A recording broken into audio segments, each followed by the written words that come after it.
এই জায়গার ব্যথাটা এখন আমি একটুখানি তোমার ফিডব্যাকটা নিয়ে নিই।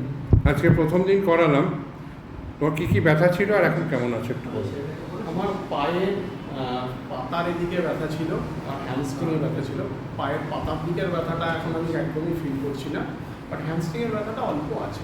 অল্প আছে, এই তো আগের থেকে বেটার ফিল করছো? ঠিক আছে।